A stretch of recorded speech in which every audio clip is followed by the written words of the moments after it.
हरे कृष्णा, राधे राधे। आप सबका स्वागत है हमारे कीसू गंगवार के चैनल में। आप सब अंत तक बने रहिए हमारी वीडियो में। माता सीता की कृपा आप पे और आपके परिवार पे सदा सर्वदा बनी रहे। माता सीता ने बनाया भोजन, खाने कोई नहीं आया। लंका पति रावण के वध के बाद जब अयोध्या पति प्रभु श्री राम की कीर्ति दूर दूर तक फैल रही थी, तब वो मर्यादा पुरुषोत्तम कहलाने लगे थे।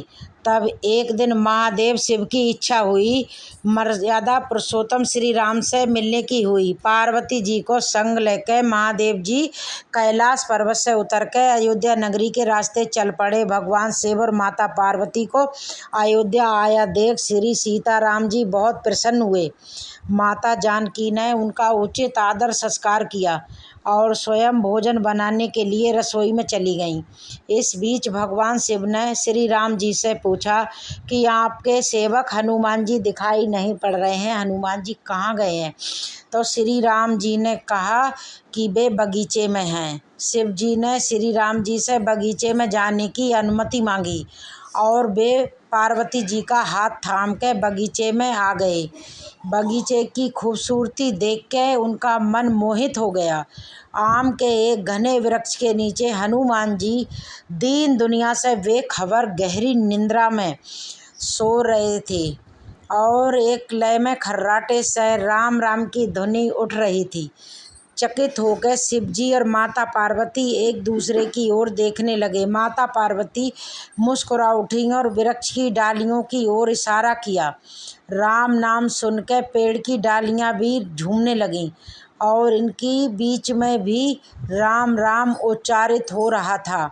शिव जी इस नाम की धुन में मस्त मगन होकर खुद भी राम राम कह के नाचने लगे। माता पार्वती जी ने भी अपने पति का अनुसरण किया और अपने कोमल पाँव थकाने लगीं। शिव जी और माता पार्वती जी के नृत्य से ऐसी झनकार उठी कि स्वर्गलोक के देवतागण भी आकर्षित होकर बगीचा में आ गए और राम राम धुन में सभी मस्त हो गए। माता जानकी भोजन तैयार करके प्रतीक्षा कर रही थी। भोजन खाने कोई नहीं आया। संध्या घिरने तक अदिति नहीं पधारे। तब अपने देवर लक्ष्मण जी को बगीचे में भेजा। लक्ष्मण जी तो स्वयं को श्री राम का सेवक ही मानते थे। अथाह बगीचे में आके उन्होंने जब धरती का और स्वर्ग का नज़ारा देखा तो खुद भी राम राम की धुन में झूम उठे। महल में माता जानकी परेशान हो रही थी और अभी तक भोजन ग्रहण करने कोई क्यों नहीं आया।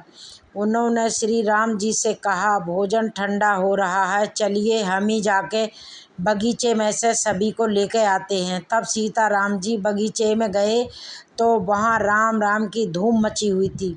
हनुमान जी गहरी नींद में सोए हुए थे और उनके खर्राटों से अभी तक राम राम निकल रहा था। श्री सिया राम भाव विभोर हो उठे। राम जी ने हनुमान जी को नींद से जगाया और प्रेम से उनकी तरफ निहारने लगे। हनुमान जी प्रभु को आया देख शीघ्रता से उठ खड़े हुए। नृत्य का समाभंग हो गया। शिव जी खुले कंठ से हनुमान जी की राम भक्ति की सराहना करने लगे। हनुमान जी शंख ऊंचाए लेकिन मने मन खुश हो रहे थे। श्री सिया राम ने भोजन करने का आग्रह किया, भगवान शिव जी से किया। सभी लोग महल में भोजन करने के लिए चल पड़े। माता जानकी भोजन परोसने लगीं। हनुमान जी को ही श्री राम जी ने पंक्ति में बैठने का आदेश दिया। हनुमान जी बैठ गए, परंतु आदत ऐसी थी, राम जी के भोजन करने के बाद उपरांत ही सभी लोग भोजन करते थे। आज श्री राम के कहने पर, आदेश पर हनुमान भोजन पहले करना पड़ रहा था। बड़ा सकुचा रहे थे। माता जानकी हनुमान जी को भोजन परोसती जा रही थीं, पर हनुमान जी का पेट नहीं भर रहा था। सीता जी कुछ समय तक तो परोसती रहीं, फिर समझ गईं इस तरह से हनुमान जी का पेट नहीं भरेगा। उन्होंने तुलसी के एक पत्ते पर राम राम लिखा और भोजन के साथ हनुमान जी को परोस दिया। तुलसी पत्र खाते ही हनुमान जी को संतुष्टि मिली और वो भोजन खा के उठ खड़े हुए। भगवान शिव ने प्रसन्न होकर हनुमान जी को आशीर्वाद दिया कि आपकी श्री राम भक्ति युगों युगों तक याद की जाएगी और आप संकट मोचन कहलाएंगे। हरे कृष्णा, राधे राधे।